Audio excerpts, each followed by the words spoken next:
शेतकरी मित्रांनो नमस्कार, मी निखिल चौहान परत आपल्या ॲग्रिकॉस फार्मर या यूट्यूब चॅनलमध्ये स्वागत करतो।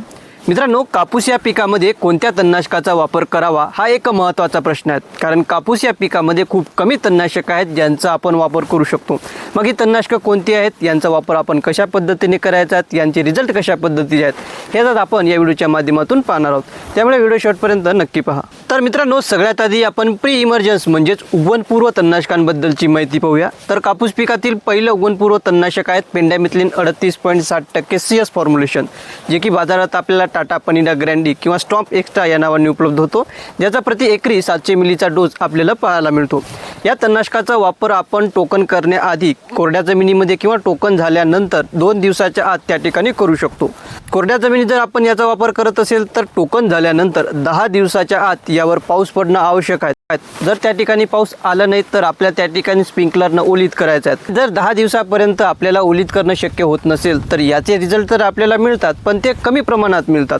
म्हणून जर आपल्याला शक्य होत असेल तर 10 दिवसांमध्ये आपल्याला त्या ठिकाणी ओलीत करणं आवश्यक आहे। आणि जसंही या तणनाशकाला ओलावा मिळतो तसं या कॅप्सूलमध्ये असलेलं जे काही तणनाशकाचे घटक आहेत तर ते बाहेर निघतात आणि आपल्या जमिनीवर एक लेयर तयार करतात, ज्या लेयरच्या माध्यमातून ज्या तणाचं बी बारीक असतो तर ते तण या ठिकाणी उगवत नाहीत। मात्र ज्या तणाचं बी आकाराने मोठं आहे तर त्या तणाची उगवण मात्र त्या ठिकाणी होऊ शकते।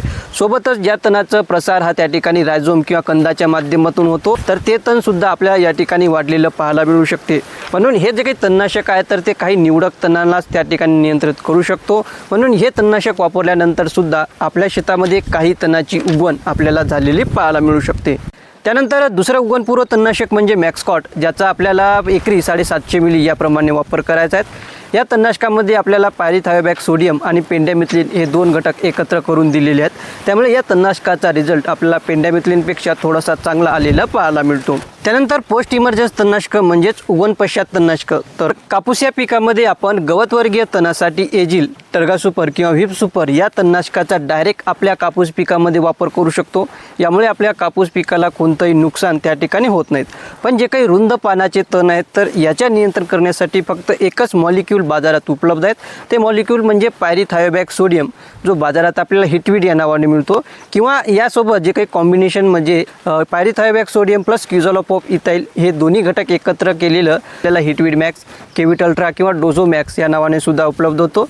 यापैकी कोणत्याही एका तणनाशकाचा आपण 450 मिली प्रति एकर याप्रमाणे जेव्हा आपलं कापूस पीक 15 ते 20 दिवसाचं असेल आणि जेव्हा आपलं तण 2 ते 3 पानाचं असेल तेव्हा त्या ठिकाणी जमिनीत चांगली ओल असताना वापर करायचा। या तणनाशकाने आपल्या शेतामधील दुधी, किना, लवाळा, दीपमाळ यासारख्या तणाचं चांगल्या पद्धतीने नियंत्रण होण्यासाठी मदत होईल।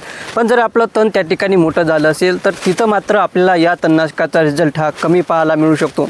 म्हणून तणनाशक फवारण्याची योग्य वेळ साधणं हे खूप महत्त्वाचं आहे। मागील वर्षी जर आपण हे तणनाशक वापरलं असेल तर त्याचे रिझल्ट आपल्याला कसं मिळाले, कोणते तण नियंत्रण झाले, कोणते तण नियंत्रण झाले नाहीत हे खाली कमेंटमध्ये अवश्य सांगा।